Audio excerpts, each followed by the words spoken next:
Muy buenas tardes, queridos alumnos del primer nivel.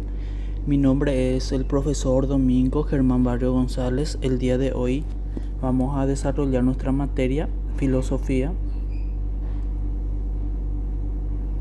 Vamos a desarrollar nuestra clase que estaba pendiente de la grabación. La clase de la fecha del 0208 desde la página 296 y 297 y la clase del 0908 desde la página 298 hasta la página 300, y también vamos a desarrollar la clase de hoy 16 de agosto para poder adjuntar la grabación en estas dos clases más la grabación del día de hoy, que voy a estar guiándoles qué página vamos a desarrollar para la tarea 16 del mes de agosto.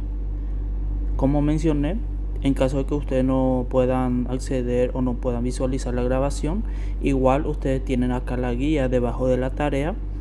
Lee el material desde la página 296 y 297 para realizar la tarea. ¿Qué quiere decir eso? En esas páginas ustedes van a encontrar la respuesta de acuerdo a las preguntas que hay en la tarea. Lo mismo para la clase del 0908. También ya hay una guía. Voy a corregir esta parte para realizar esta tarea desde la página 298 hasta la página 300. Vamos a desarrollar estas dos clases y también la clase del día de hoy. Vamos a ir a nuestro material. El material de lectura ustedes van a encontrar siempre en todas las clases, pero no es necesario que ustedes descarguen en cada clase, ya que me imagino que ya han de tener en su celular.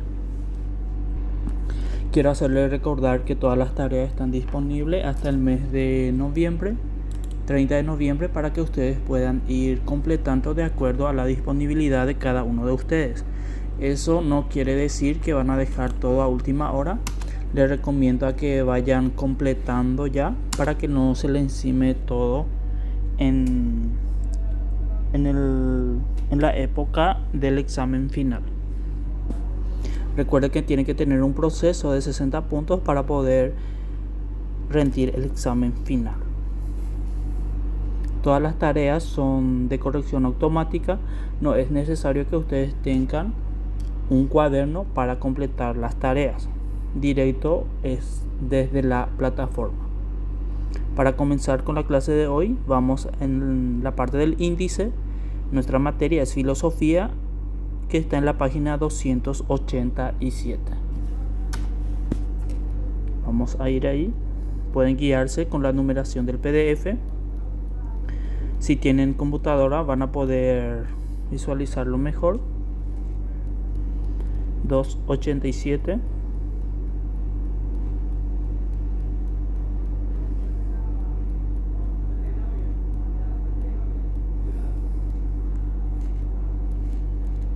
Vamos a página 287.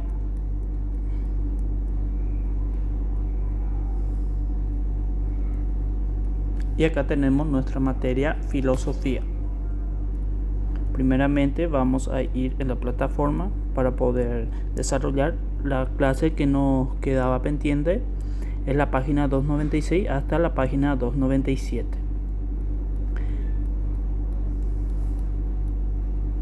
Desde la página 296 hasta la página 297. ¿De qué trata el contenido de la clase? Vamos a hablar un poco sobre la escuela pitagórica. Vamos a leer un poco que la división entre idealismo y materialismo se hizo más clara con el pasado del tiempo. Pitágoras destacó la importancia de la forma sobre la materia al explicar la estructura material. La escuela pitagórica también incidió mucho en la importancia del alma, considerando al cuerpo como una simple cárcel del alma. Es lo que manifestaba la escuela pitagórica. Pitágoras, 582-500 a.C., filósofo y matemático griego, cuyas doctrinas influyeron mucho en Platón. Nacido en la isla de Samos, Pitágoras fue instruido en las enseñanzas de los primeros filósofos jonios, tales de Mileto, Anaximandro y Anaximenes. Se dice que Pitágoras había sido condenado a exiliarse de Samos por su aversión a la tiranía de Polícrates. Hacia el 530 a.C. se instaló en Crotona, una colonia griega al sur de Italia, donde fundó un movimiento con propósitos religiosos, políticos y filosóficos, conocidos como pitagorismo.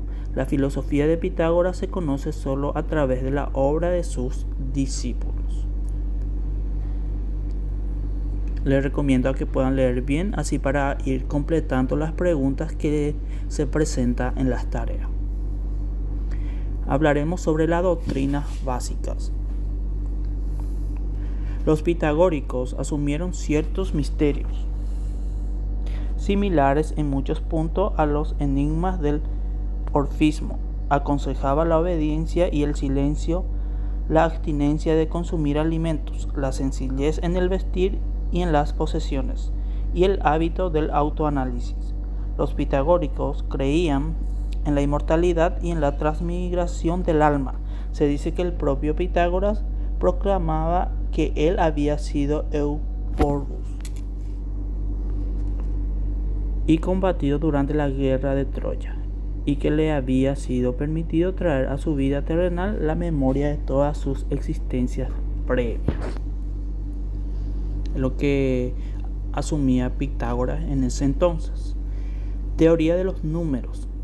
Entre las amplias investigaciones matemáticas realizadas por los pitagóricos se encuentran sus estudios de los números pares e impares, y de los números primos y de los cuadrados, esenciales en la teoría de los números.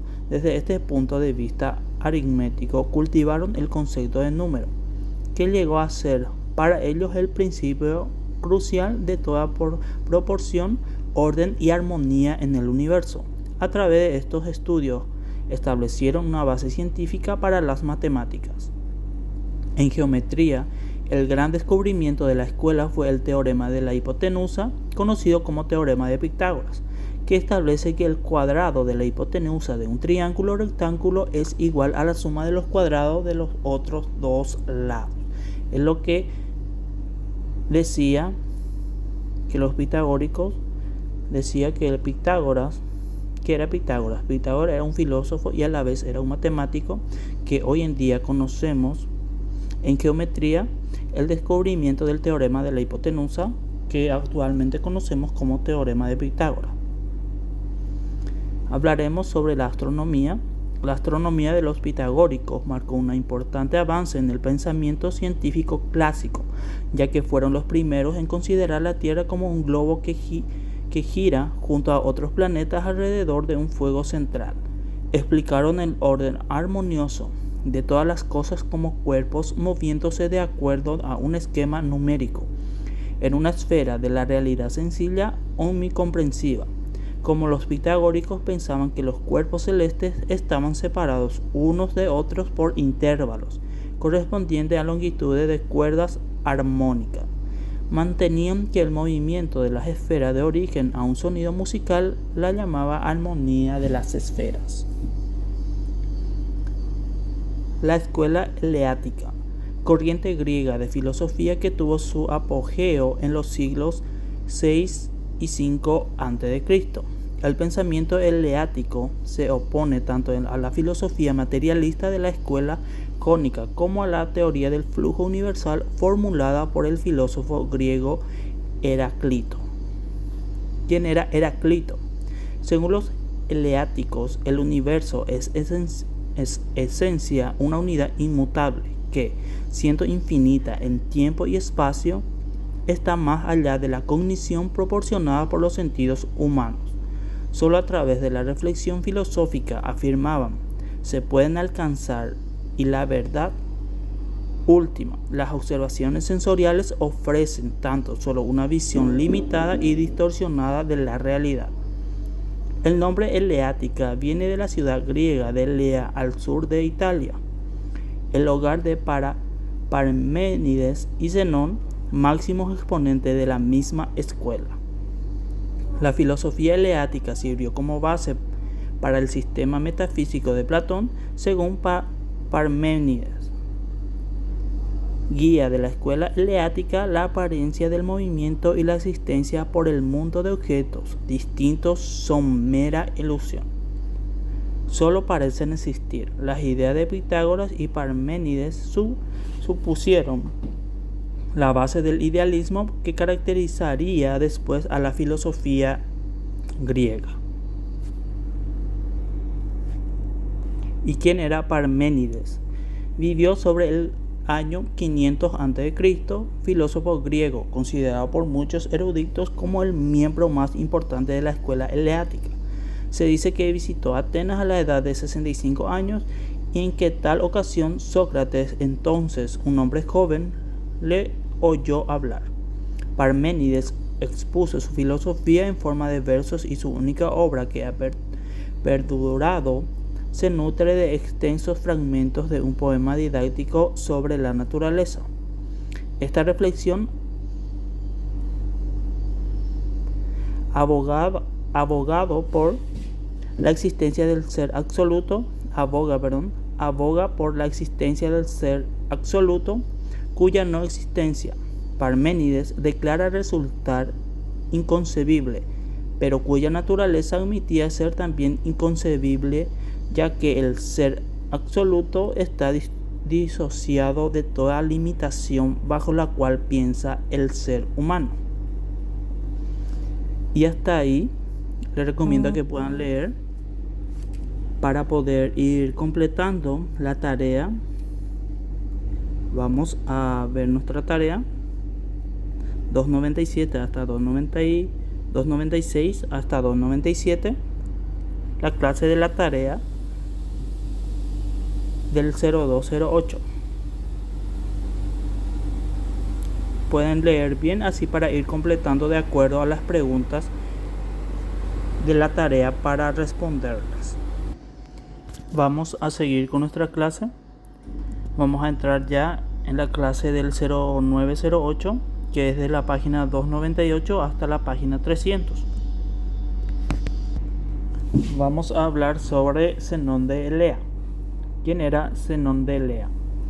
Vivió aproximadamente en el siglo V a.C., matemático y filósofo de la escuela eleática, conocido por sus paradojas filosóficas. Zenón nació en Elea, al suroeste de Italia. Llegó a ser el discípulo predilecto del filósofo griego Parménides y le acompañó a Atenas cuando tenía 40 años. En Atenas, Zenón enseñó filosofía durante algunos años, concentrándose en el sistema eleático de metafísica. El estadista ateniense Pericles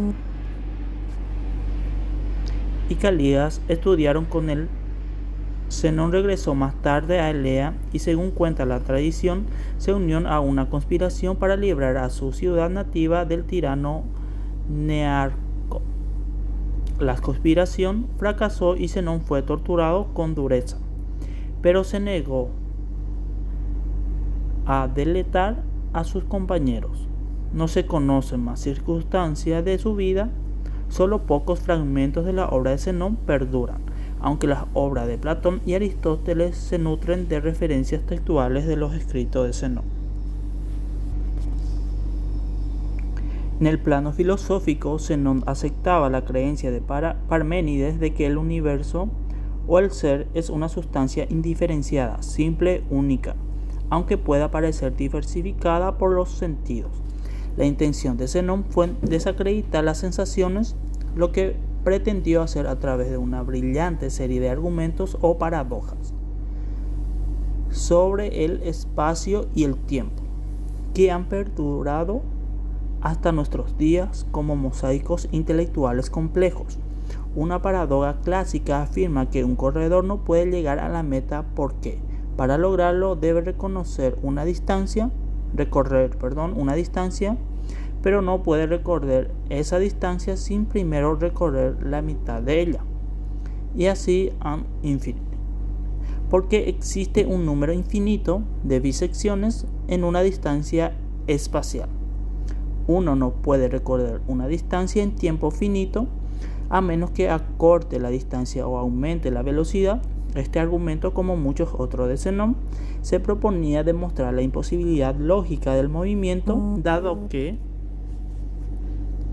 los sentidos nos llevan a creer en la existencia del movimiento. Los sentidos son ilusionarios y por lo tanto no existe ningún obstáculo para aceptar las inverosímiles teorías de Parménides de otra forma.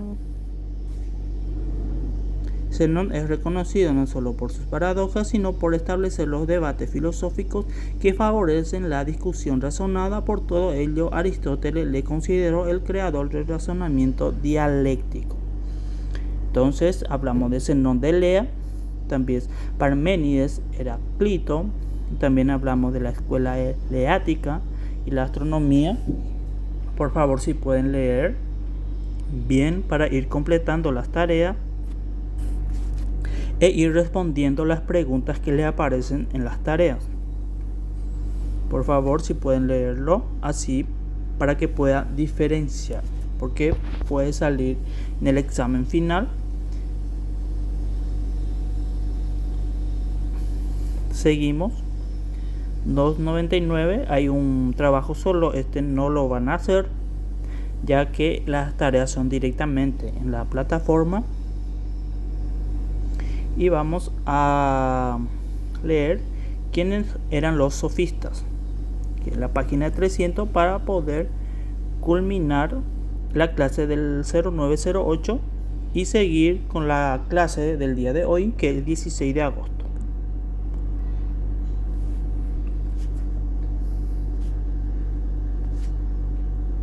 Vamos a empezar a leer quiénes eran los sofistas. Acá tenemos de dónde proviene la palabra sofista, del griego sopi, experto, maestro, artífice, hombre de sabiduría. Es su origen nombre aplicado por los antiguos griegos a los hombres eruditos, tales como los 7 sabios de Grecia en el siglo V a.C., nombre que se daba a los maestros itinerantes que proporcionaba instrucción en diversas ramas del conocimiento a cambio de unos honorarios convenidos con antelación. Personas que compartían puntos de vista filosóficos mucho más amplios de lo que una escuela. Los sofistas popularizaron las ideas de varios filósofos anteriores, pero bañándose en su interpretación de ese pensamiento filosófico anterior. Casi todos ellos concluyeron afirmando que la verdad y la moral era en esencia materias opinables. Así, en sus propias enseñanzas tendían a enfatizar formas de expresión persuasivas, como el arte de la retórica, que facilitaba a los discípulos técnicas útiles para alcanzar el éxito en la vida, en especial en la vida pública. Los sofistas gozaron de popularidad durante un tiempo, sobre todo en Atenas. Sin embargo, su escepticismo de la verdad absoluta y la moral suscitó a la postre fuerte crítica. Sócrates, Platón y Aristóteles pusieron en tela de juicio los fundamentos filosóficos de la enseñanza de los sofistas. Platón y Aristóteles les censuraron por aceptar dinero. Más tarde fueron acusados por el Estado de carecer de moral. Como consecuencia de la palabra sofista adquirió un significado despectivo, al igual que el moderno término sofista, que puede ser definido como astuto y engañoso o como argumentación o razonamiento falso. No obstante, diversas corrientes filosóficas han reivindicado el sofistismo como un espíritu crítico. Desde mediados del siglo XX, autores tan dispares como el apátrida de origen rumano Émile Michel Cioran, el español Fernando Savater y diversos teóricos del postmodernismo han elaborado el gran elogio doctrinal del sofismo. Y hasta aquí, queridos alumnos, vamos a culminar la clase del 0908 que nos decía la guía. La guía nos decía realizar esta tarea desde la página 298 hasta la página 300 para poder completar la tarea o las preguntas que nos piden esa tarea. Y la clase de hoy vamos a hablar sobre estos dos filósofos, Protágoras y Gorgias. Bueno, quiero que lean bien para poder completar la tarea de hoy, 16 de agosto. Va a tratar principalmente de estos dos, Protágoras y Gorgias. Y queda a cargo de ustedes para poder leer estos dos filósofos para que puedan diferenciarlo bien y completar la tarea de hoy. El trabajo sola no lo van a realizar. Solamente van a trabajar por la página 301 para poder realizar la tarea.